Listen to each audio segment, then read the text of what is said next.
Hello guys, Grimsteeper here. I'll be showing a series of best of 5 series with Atomation.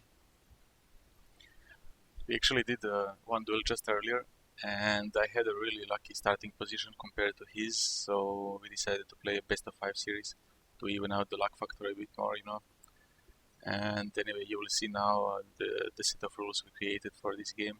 We already restarted the game two times because we had really bad starting positions, and we each gave this option. We agreed to actually be able to restart the game in first three turns if he did not like the starting position. So if it was really horrible, you know, there is no point in playing actually, because the map means a lot, especially the starting position with the capital. In any case, now we are starting. Our pick rules were actually each of us picked 3 civilizations for the other player, and the other player could in turn then choose one out of the 3. So we kind of did the draft pick, but we were choosing for the opposite player. As you can see, my starting position here is awesome. I actually have a 6 yield tile with 4 on wood and heal, I think it is, yeah. So that's why it gives maximum yield. There are a few other resources which can give such high yields, like you can see that cocoa there on the jungle. I think it's on the hill as well. It gives a lot, just southeast of my settler. And some other ice also, some dyes. I think dyes on a jungle or a hill actually give 4 food and 2 production, which is huge for starting position. Anyway, I was definitely gonna stay here, and you will see I always start with one builder, simply because that instant building of instant improvements and also chopping wood is so important.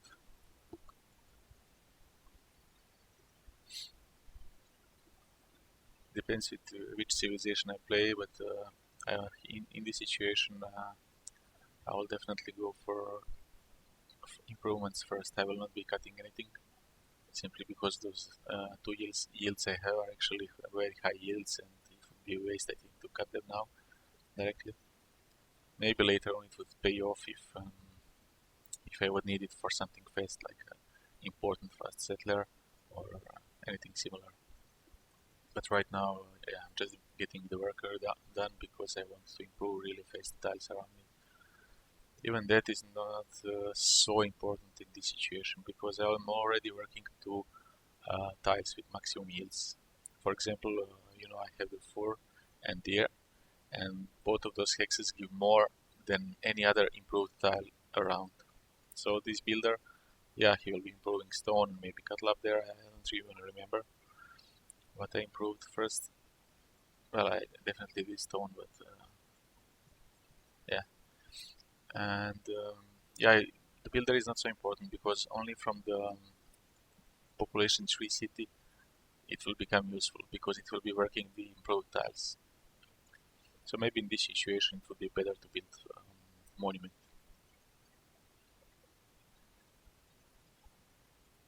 Scout is also a very good option. It's always a good idea, because we are able to, you know, the sooner we discover the lanes around us, sooner we can plan our strategy, actually create some kind of viable plan. How do you want to play? Where do we want to expand? Especially if our opponent is nearby, we have to change those plans really fast. So yeah, scout might be a better idea in this situation than a builder, but I mostly do go builder.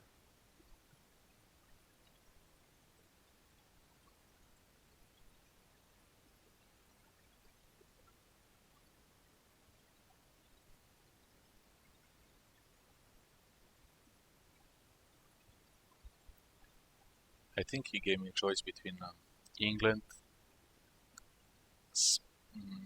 what was the second one? Norway and France, so I picked France. Because honestly, in a duel on Pangea, I don't see England and Norway really being so important. I never played Norway though. I don't think I used Berserkers. I don't know how good they are. Might be good, the option with 7 strength in attack, sounds really good. And also they're fast, or are supposed to be, right?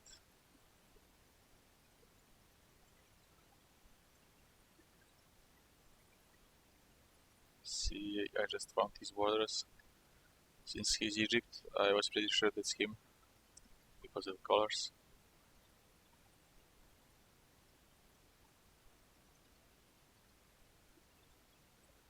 I wanted to... Usually what I will do is just hover around with the warrior and not show myself.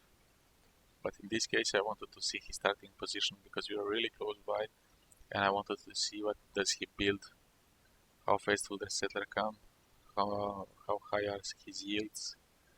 Those are the things that you could in Civilization 5, you could see them just by checking demographics, but here we need to check it all manually.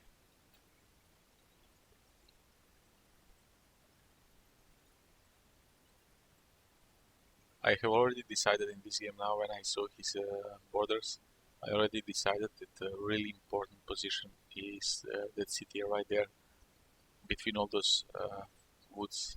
It's so important because there is so much to chop. There are horses there, and it's closer to his capital. So if I build a city somewhere around there, I will actually block off any possible city positions for him.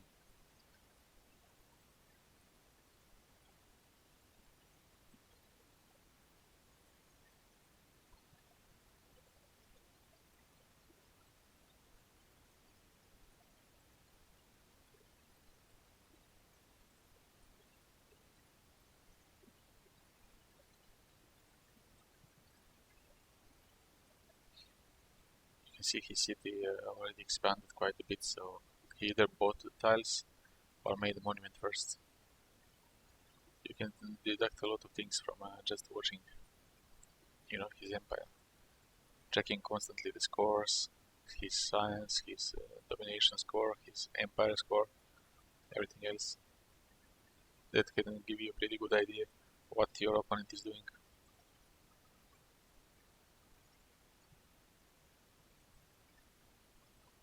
See, he said he actually moved. There he declared war to me, that's why my warrior moved out of his borders. Here I was considering to cut these foods because I already have quarry improved on stone, so that gives me the same amount of the same yield like that deer would.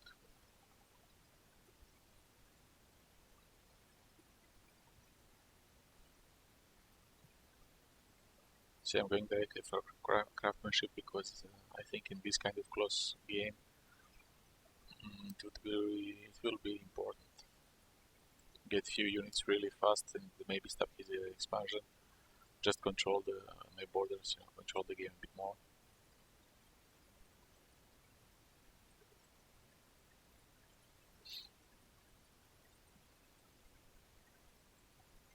I'm actually commenting on this game after it's being played, so I played it some time ago and I'm not sure really for all the choices I made, but it's good because I can analyze it and then decide, how good my choice was here. Removing that wood is definitely a better choice. I think I left it though. Not so sure about it. Yeah, I left the wood. I didn't want to cut it. I think it would be better to cut it.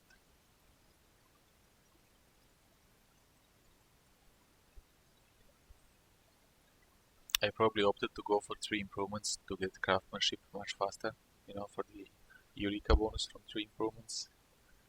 Pretty sure I did that. That's why I did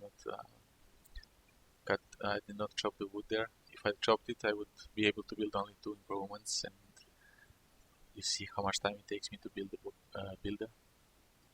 Definitely too long.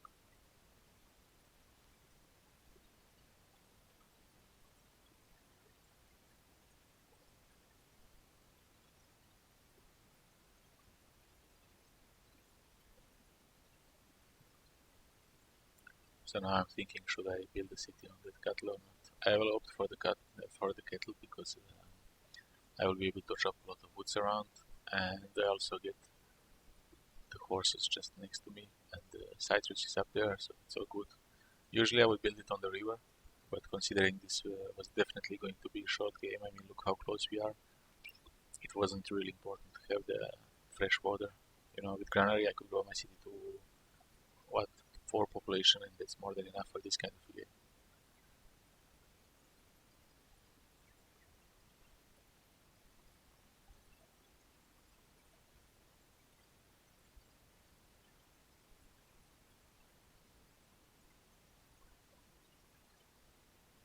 Yeah, you see how many turns I got just from the Eureka bonus there.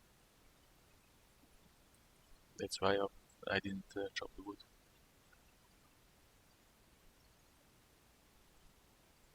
Now I'm checking the score to see if he settled the second city, because I know his settler came at the same time as mine. So I was curious, is he going for this forward position or not, because I was forced to move my warrior behind just to be sure there are no bad surprises like some scout or something. For example, he could have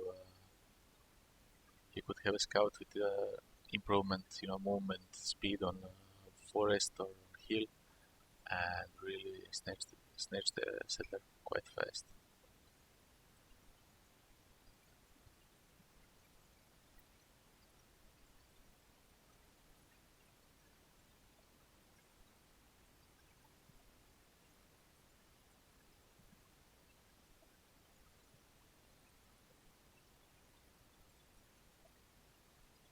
I think for Paris, settler there would be a better choice.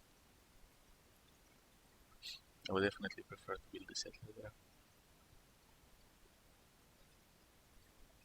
I opted for a builder though. Probably wanted to rush things around, just get fast some units. Yeah, I would definitely change my production bonuses before I chop anything, because otherwise it's quite a waste. See here, for example, I should have changed to 30% bonus on builder, and then just drop that wood instead of improving it. Oh yeah, I did that. Yeah. That's just to get some production overflow.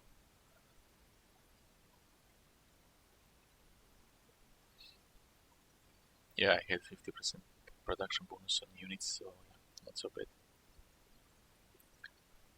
Here I'm going directly for military tradition to get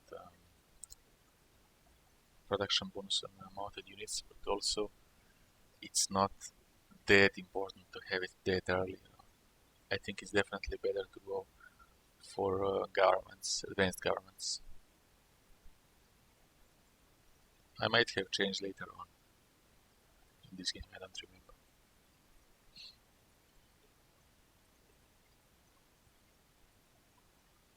See, now I'm looking already where can I settle my second city, and how can I actually exploit the, the terrain around me. How can I get the most out of it? Here you see, if I settle just above the warrior, I get a lot of hills around, I get a lot of production and wheat, nearby wheat, and I will have 2 woods to chop as well. The chopping is really important at start.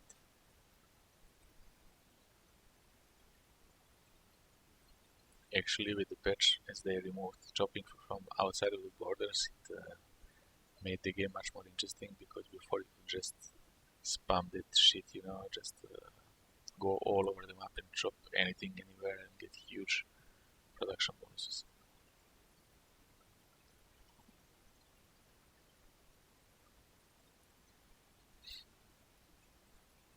Now here it's important to make decisions. At what point in game do you make units? At what point in game do you build settlers? How many? How to actually use what you have to the maximum.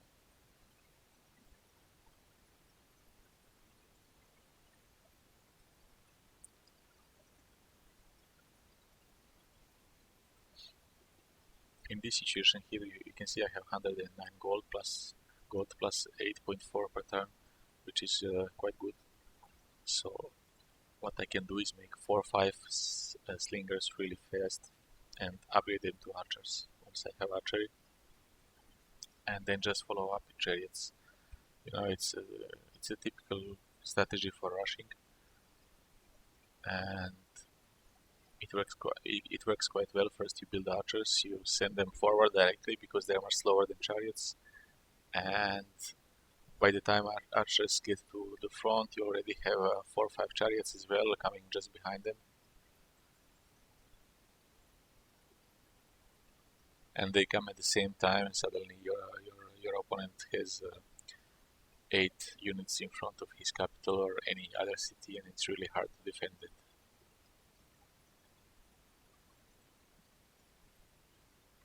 So I first improve the horses because yeah, it's the most efficient thing to do, because you get permanently one production there, and you know the horses are being worked anyway by the city. So later I can just chop the rest to get those units out really fast.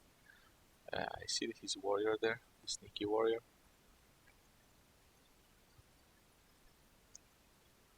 See, I'm already there with a few units, and I will try to pressure him. Now this was a great position. As you can see, I discovered the oasis down there, so it's fresh water. I will also have cocoa there and jungle wood. It's good position. Ideally, I shouldn't settle on the resource because it gives a lot of food, that one. So you could just have one yield, one tile worked with high food revenue, but yeah, that's why you would be able to focus on production on 3 other, for example, citizens. That's quite good.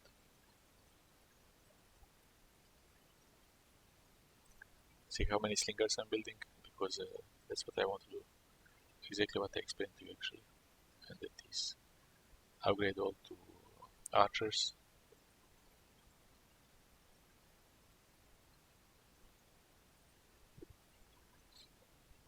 Get some support with warriors and chariots, and finish the game. I can do it in this situation. You can see that he settled just south from his capital as well. That would be a very vulnerable target because as you can see the way my cities are, I could for example get the trade route to Bordeaux and then simply stream my units just north from the river, between his 2 cities, and that way I could block off his reinforcements. Yeah, I was too slow there, I lost my unit, but that's okay because he cannot save his unit anyway. See, the slingers are coming. See where I settled? Well, definitely there are way better positions. Ideally I should settle on the desert because that desert tile gives me nothing. But since I was counting on a short game, this is what I opted for. Yeah, and I actually stayed with military tradition, so I definitely went for a rush. In different situations I would definitely play differently. I wouldn't go first for military tradition. It's not such a good idea.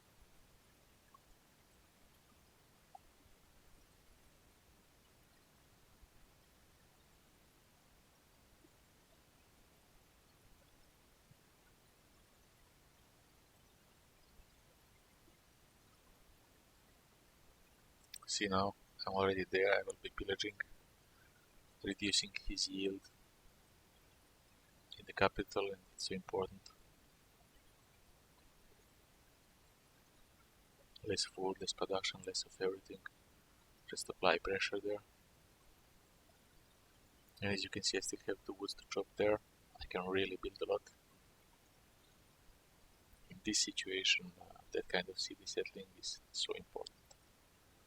Because that city by itself, long term, it's nothing special. But right now, that city is awesome. It can give me 2 units per turn almost. And you see, it wasn't really such a big investment. It's turn 21. I have 3, 6, 7, 8 units there. Turn 21. The thing is, well, it's all of that is a bit risky as well, because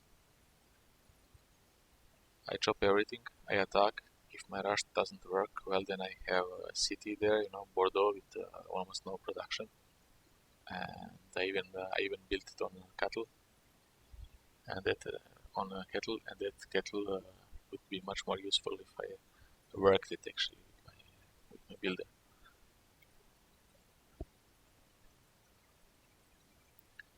You know, Egyptians have those chariots, special chariots. I never played versus them, so I don't know how good they are, and I didn't want to wait for them to come. You know, I was a bit careful there. As you can see now, I'm switching. I was building mostly melee and range units. I will chop this forest first, so I don't lose movement points there. And you can see I will be building a lot of chariots really fast. Now this is hard to defend. I can go anywhere. I can go north, I can go south. He's probably building, playing standard game, building some settlers, workers, developing.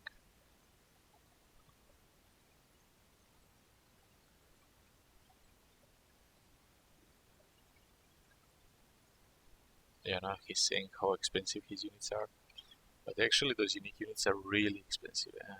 I just realized that as he was saying, it's 70 hammers is a lot. I don't know how good they are.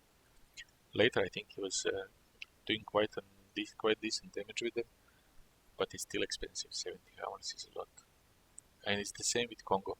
I just saw in a recent duel that Congo unique units have something like 110 hammers cost or something like that. Really expensive.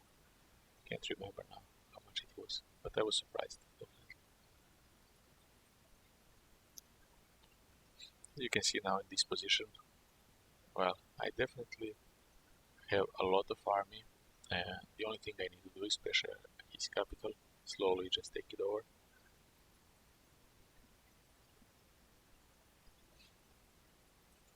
Well, not really slowly.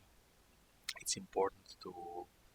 You see, I'm always checking how much yield do I get from the tile, because if the jungle gave me 2-2 production and food, I would not, definitely would not chop it, because that would be one of the few yields giving me, a few tiles actually giving me decent yield. 2-2 is okay, not bad at all.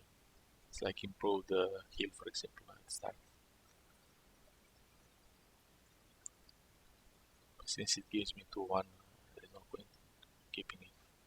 You see now, for example, here, I see his first special unit coming out, and you will see it deals quite decent damage. Now I'm thinking, should I go on the mine? Just pillage everything. Can you see he one-shotted my warrior? So actually, it did quite decent damage.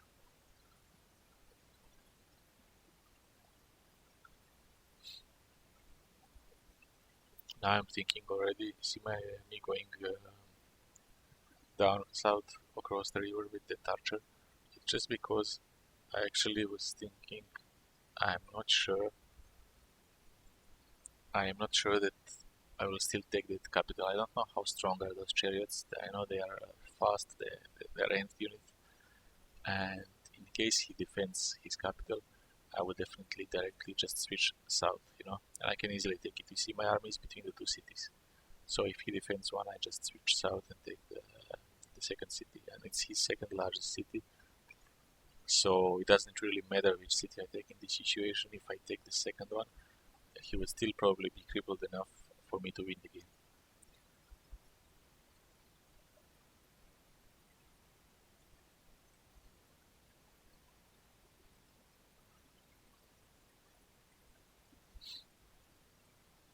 Now he's complaining about the efficiency of his unit.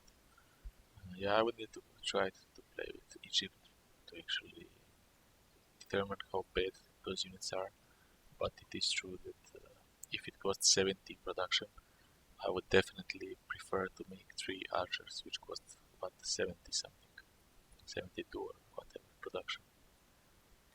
3 archers are definitely stronger than that one chariot.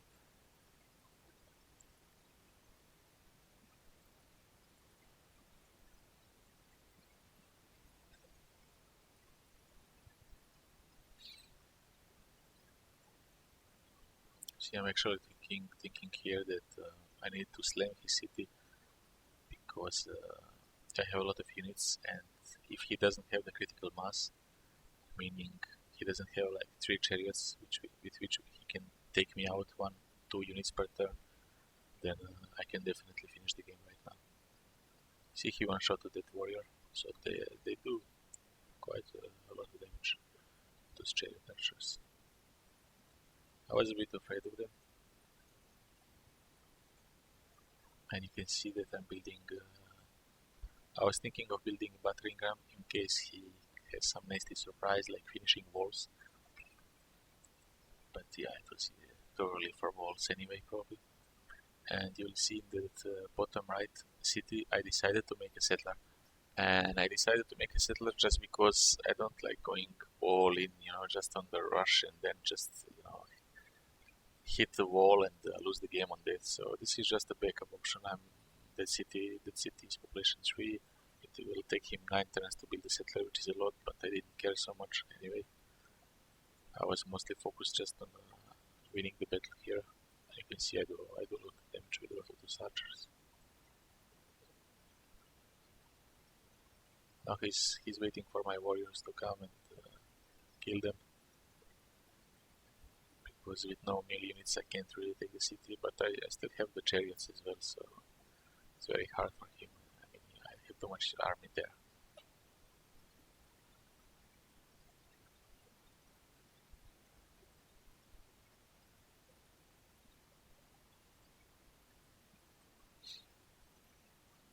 In fact, looking at it now, I see it was really big army. I mean, there was no chance for him to defend. See, I have that warrior full health there as well. He cannot kill that warrior. He can, see, he stayed alive there, but next turn the game is over.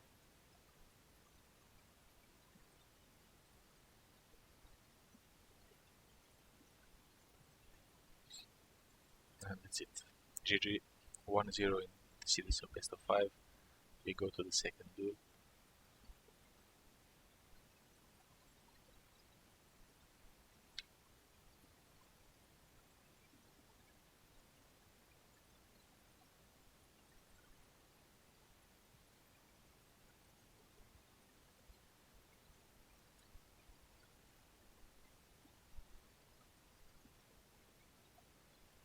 Now you can see in chat he is complaining how crossbows cost less than that archer. That might be true, quite possible.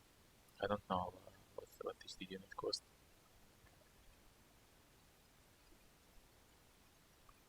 But in any case, yeah, maybe they were considering the early game advantage of those units and giving them such high hammer cost.